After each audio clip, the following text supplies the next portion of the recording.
The following is a presentation of the Alliance-Wrestling.com. Hey guys, welcome to J Cow's View. This is J Cow, a presentation of Alliance-Wrestling.com. Hey, I've had a crazy week. Thursday night, I went to the PP Ray surprise birthday party. And you know, when most birthday parties, you're bringing presents for them, but they gave us the gift. I mean, I received enamel buttons, I received pins. It was a great party environment. There was piñatas, there was the bottle flip beer game, a lot of beer drinking. Not by me per se, but a lot of beer drinking. But most of all, a lot of great wrestling. And one of the best things about this show is we got to see kind of a different side of the cast from Championship Wrestling from Hollywood. This was at the AWS Arena in Southgate.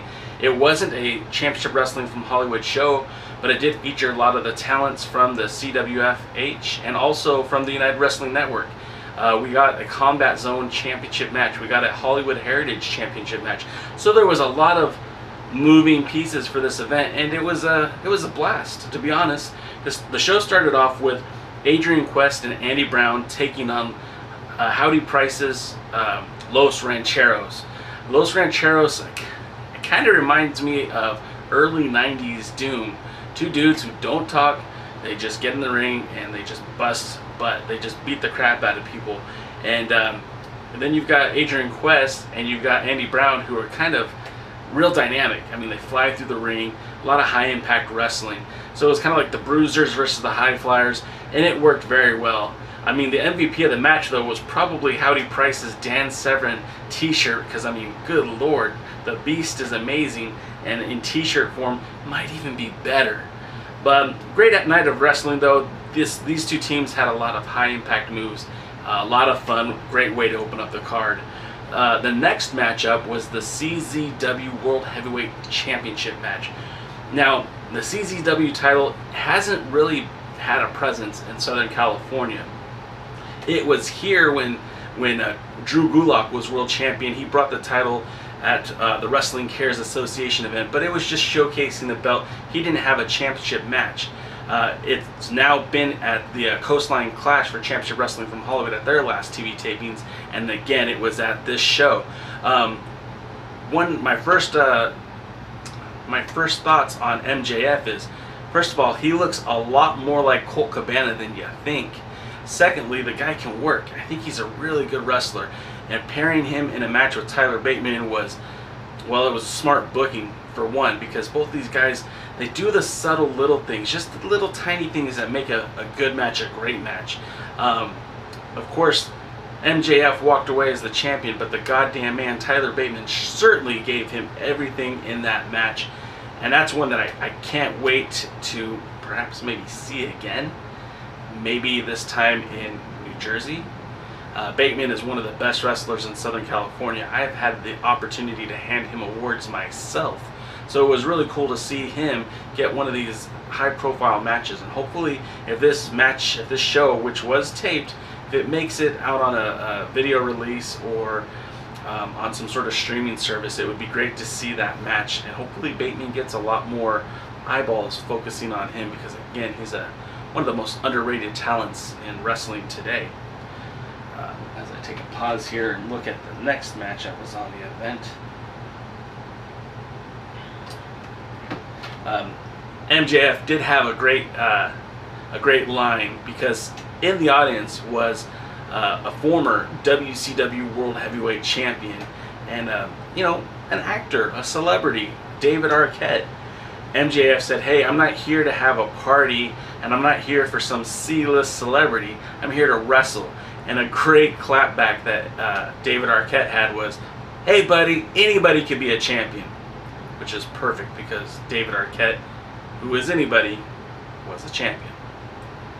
Moving right along, the next match on the card was supposed to be B-Boy versus Fidel Bravo.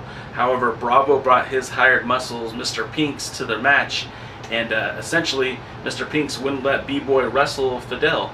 So B-Boy made the match a handicap match, which turned out to be a fruitless gesture, because it ended up costing him the match. Now the match went back and forth, and with B-Boy, you know you're going to get a hard work match, a lot of seriousness in the match, but this one actually had some comedy too.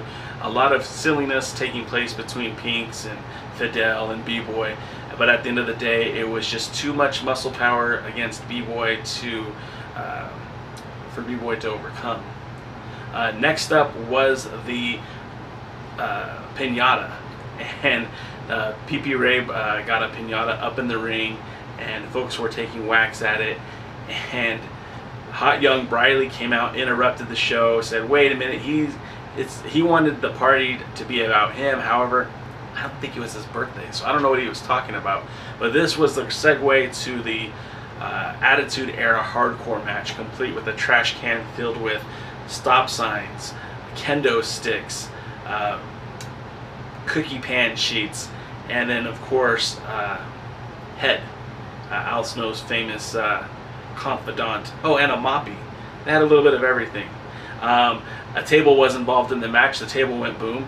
Hot Young Briley was busted open. A pinata was used as a weapon. The ring was covered in candy. It was virtual chaos in the ring, but it was also really entertaining. Watts, and who was followed by his guy, Ty Matthews, not to be confused with Jay Matthews of China, really added the hyper optimism to the match, and I think even had his own spot where he hit a trash can while trying to get over on Hot Young Briley. The moves were pretty stiff, but it was like a hardcore match from the late 90s. It was like Attitude Era in the name. It was exactly what we got. Matches were this particular match, like I said, a lot of playful weapon use, but it ended with Watts getting the victory, and Hot Young Briley left with a bloody mess and wanting people just to wish him a happy birthday, which I don't think it was his birthday. But moving right along, the show took a brief intermission. After the intermission, we got our own kind of a special attraction match. PP Ray versus the Rock Nest Monsters. Now, for those of you who are new to Championship Wrestling from Hollywood or don't follow that show, there's a lot of history between those four men. The tag titles have been defended in, the old Hollywood Heritage tag titles were defended between the two in Mexico and all over Championship Wrestling from Hollywood. There's a love-hate relationship between the Rockness, which is Yuma and Kevin Martinson, and PP Ray, which is Ray Rosas and Pretty Peter Avalon. The match was hard-hitting, but the crazy thing that happened is, in the middle of the show, the C-list celebrity, the former WCW World Heavyweight Champion David Arquette, jumped into the ring. Now, this was kind of unheard of, and I mean, in most shows, if a fan jumps into the ring, he's going to get his ass handed to him. But in this situation, obviously it's part of the show because David Arquette's been training to become a pro wrestler. Well, to become a pro wrestler again, he's been training with the United Wrestling Network training facilities, more importantly, Peter Avalon. And it was kind of crazy to see this guy jump into the ring and hit some moves, and then Rockness bring him back in and kind of terrorize him. And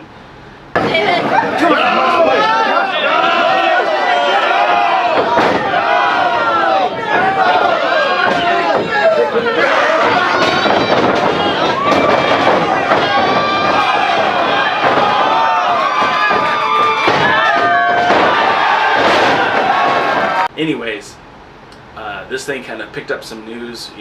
All the sheets were covering it, but TMZ even covered it because they love the celebrity gossip. But ultimately, we know, or at least I know, and those who know, David Arquette is actually training to get back in the ring on a somewhat, I guess he's doing a documentary. So I don't know where this is going to lead. I don't know if this will actually make the documentary or not, but it's pretty cool. Just to see guys jump in a ring who normally wouldn't be there. Bar Wrestling used Macaulay Culkin at the end of last year, so it's kind of fitting that PP Ray brought in David Arquette. The next matchup was the intergender tag team match. It was Ryan Taylor and Ruby Reyes taking on Heather Monroe and Swade Thompson. Now, the pairing between Heather Monroe and Swade Thompson was phenomenal. If you're into gimmicks, if you're into campiness, this was perfect. A lot of comedy between the two, Heather Monroe and Suede very much felt like they were saying, you know, you can't sit here on Wednesdays, we wear pink, and things were Fletch of that nature. I'm not entirely sure. Ray's and Ryan Taylor were filled with stiff shots, stiff kicks, high impact wrestling, and the match worked really well. In terms of the whole intergender, I'm not a huge fan of it, but it certainly played well in Southgate, and the interaction between Monroe and Taylor was pretty hilarious. There's parts where she was trying to drag him across the ring, but couldn't even budge him because the dude is filled with muscle and probably too heavy to be moved. There was parts between Ray's and Monroe where they just struck each other back and forth, or when Ray's just beat the hell out of Suede Thompson. Certainly a fun match, and again, this whole show was recorded. There was play-by-play and color being recorded, so I don't know if this match will ever see the light of day, but it was certainly a fun match, and again, the whole show was really fun. The main event were three of the biggest dudes in championship wrestling from Hollywood. We've had Willie Mack, the reigning and defending Hollywood Heritage Champion.